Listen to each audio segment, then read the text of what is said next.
In the name of the Father, and of the Son, and of the Holy Spirit. Amen. So today, we have the company of the Holy Family. We don't know much about what was going on in the family. There's not much written in scriptures what happened once they got back home, and the dynamics of mom and dad and the child. Especially St. Joseph. There's almost nothing written about St. Joseph. But he was the silent person. He was the one in the Holy Family that was always there. He was always there for Mary and Jesus. He was always their protector. And he did his job silently, but faithfully, 24/7. So he was a very unusual person, and he's part of the Holy Family.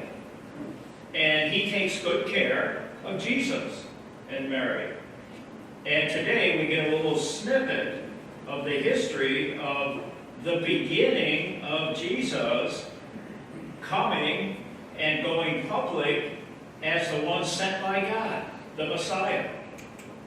And there they are. His parents were very conscious of passing on all the values of their faith and all the customs of the people. And so here we have mom and dad taking Jesus to the temple, the holy place. And when he walks in there, he's at home. And he's beginning a conversation with his Father. And that's his journey on earth. And it starts right at the beginning, his parents making sure that they passed everything on to him so that he could grow as a member of the family. And one of the things that was very important for him to grow in, of course, was faith. And Jesus progressed and grew in his faith. And here he is beginning the journey in the temple. And he's off and running from that day forward to do all the things that you're very familiar with in the Gospels. What Jesus did while he was here on earth. All the miracles, all the preaching, being with people, healing. We know what he became. But here we're at the beginning, and therefore we can associate with him because Jesus wanted to be a part of the family just like you and me. He wanted to be part of that basic unit. And that's where everything took place, was in the family. And Jesus wanted to experience what you're experiencing right now. As we go through our daily lives, we take our vocations, whether we're students, whether we're grandparents, whether we work in businesses, whatever we do, the Lord is there guiding our path. And we're off on a journey of faith growing. And Jesus wanted to experience everything human. He knows our trials. He knows our triumphs. He knows the pitfalls. He knows when he needed support.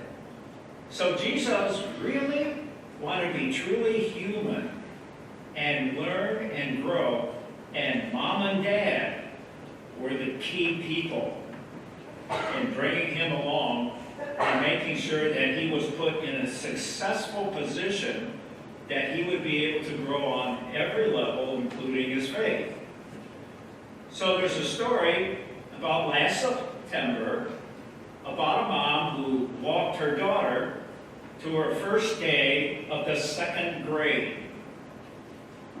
Now be honest, how many of you remember what the second grade was like?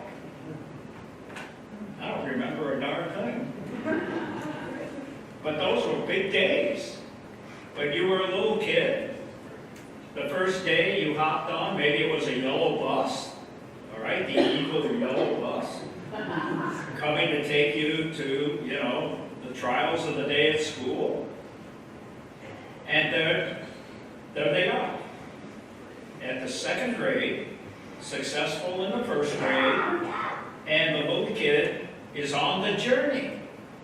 A lot of the older people here, you say, oh my gosh, I don't think I would want to go through all that stuff again. You know, it will be unending. The classrooms, the schools, the schooling, all of those. It goes on for a lifetime, doesn't it?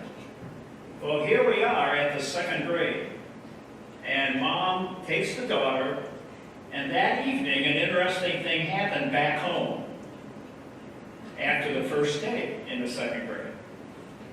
That evening, Mom and Dad opened a resealable plastic bag. The teacher put some items in the plastic bag that she gave to the parents. They gave each parent a packet, and they're very unusual things that the teacher put in there. I don't remember my mother or father ever getting a little gift like that. My first days going through grade school, but here it is, a packet of peppermint herb tea. That's unusual. A cotton ball and a note. And here's the note. Dear parents, time flies. They've made it to the second grade. Welcome to another promising year. I want to thank you for entrusting your child to me. I'll do my best to be your child's companion in learning.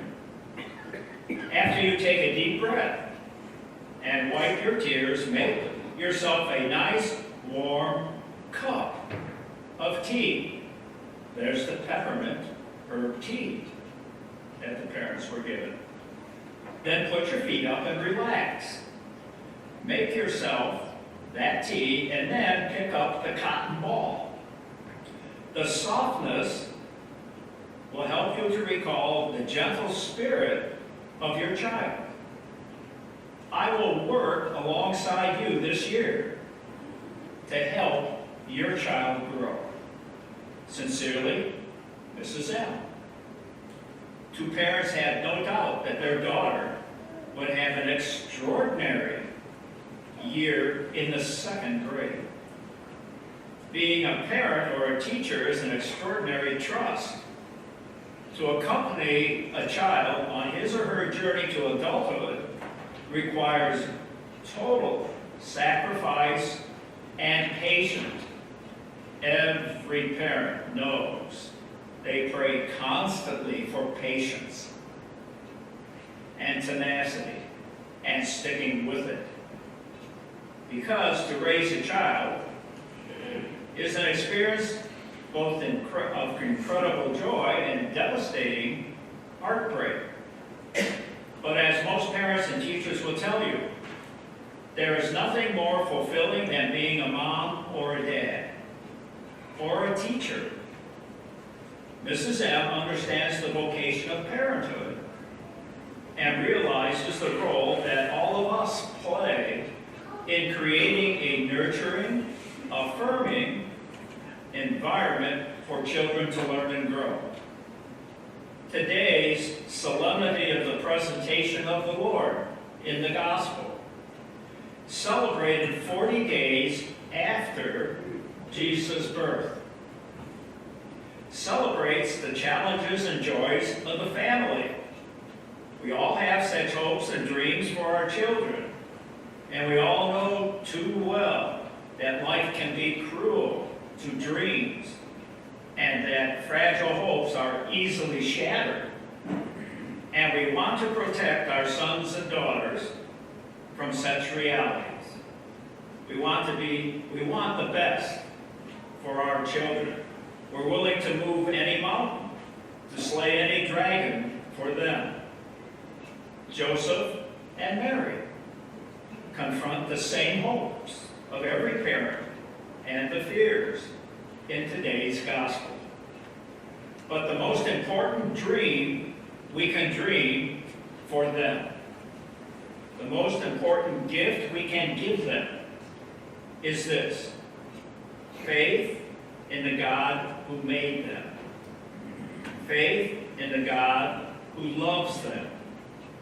Faith in the God who will be with them on their road to everlasting happiness. So today you come together and we celebrate the Holy Family, the mom and dad of Jesus and that family, starting their journey together as a unit. It's a good time for you and me to remember your family. Try to remember when you were going through the second grade and going through all the steps and all the challenges, all the good times in the family, all the times the dreams were in jeopardy, all the time the dreams were saved and salvaged. And to remember all those good times where we came together as that unit of a family and we grew together. But it was always the unit sticking together. It was always the mom and dad making sure they put their kids in the best possible place to succeed and to lead that journey to everlasting happiness. So the gospel is about the temple. It's about Jesus and the parents walking into the temple. And Mary and Joseph were very intent on sharing all those religious values. They knew how important they were for the child to grow and to mature into the person God intended them to be. And of course, God intended all of us with His grace and His plan that we are all intended for happiness together. We're all intended to get back to the kingdom and to be there face to face with the God who loves us, who is with us, who gives us everything we need to be the person that He made each one of us. And with the help of mom, dad, and teachers, we made it. And we want to thank God for that gift. In the name of the Father, the Son, and the Holy Spirit. Amen.